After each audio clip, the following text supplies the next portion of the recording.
生门绝不可见血，见血谓之性。性意为血迹，根据意图不同呢，又分为阳性和阴性。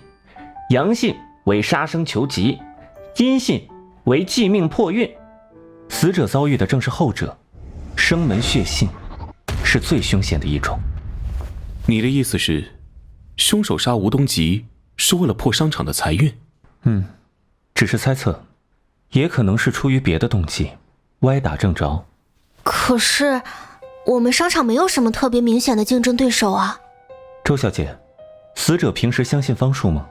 或者有没有此类的朋友？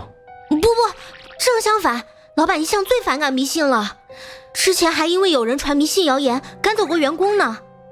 哦，就是楼下八宝莉的柜姐，因为工作时议论商场风水。我跟你说啊，你看这商场这么火，其实是建在坟地上的，说不定还做过什么奇怪的法事呢。啊，不会吧，好可怕啊！不巧被学社的老板听到，就问我那柜姐是谁。刚好我之前被他碰坏了眼镜，所以记着名牌上的名字，就随口告诉老板了。结果老板联系了品牌方的店长，那名柜姐隔天就被开除了。我也没想到会这么严重。这柜姐叫什么名字？我只记得她叫金哲，但是她现在已经不在这里工作了。另外，昨天晚上9点到9点半，请问您在哪里？昨晚啊，我8点半左右就下班离开公司了，结果出门时不小心撞到了张调查员。怎么了？屏幕不亮了。张调查员的手机还被弄湿坏掉了，我说要赔，他愣是不让。给你，谢谢。所以就请他吃冰淇淋赔礼道歉，待到大概9点半左右回家。怪不得昨天张铁柱的手机关机。你当时知道他是调查员吗？不，我们昨天只是聊了些电影的事。没想到他也喜欢80年代香港僵尸片，还收藏了映射的全套旧版 VCD。结果一不小心聊太入迷，居然连名字都忘了问。还真是什么人有什么缘分。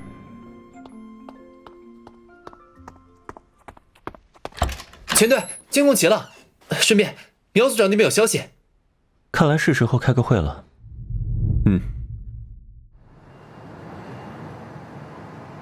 小张，把监控和电梯记录整理出来。是。王伯禄，叫金哲的售货员联系的怎么样了？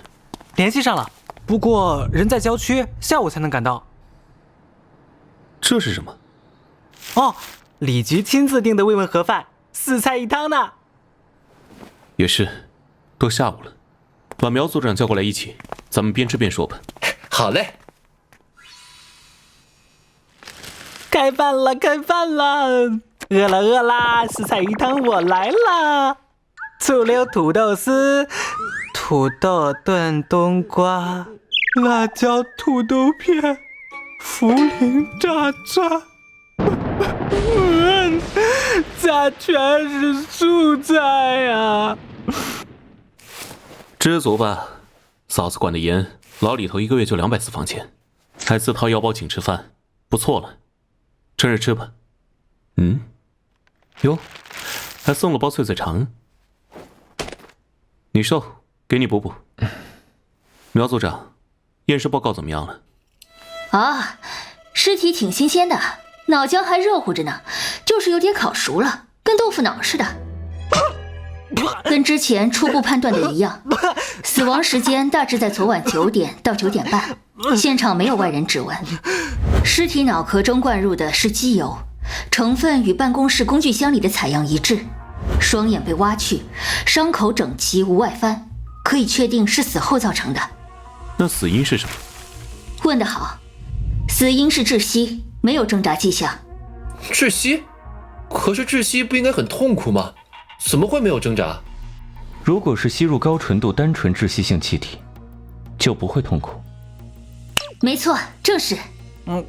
单纯窒息性气体，那又是啥？比如氨气、甲烷或惰性气体一类，常有人用来自杀。呼吸反射主要取决于血液中的二氧化碳浓度，浓度过高时就会产生窒息感。但如果是吸入窒息性气体一类，身体就不会意识到缺氧，甚至会在不知不觉中失去意识。不过无痛这点有争议，死者的大脑、内脏会水肿渗血，有可能是明明很痛苦却做不出反应，连挣扎都做不到。意思是，有人偷换了气瓶内的气体吗？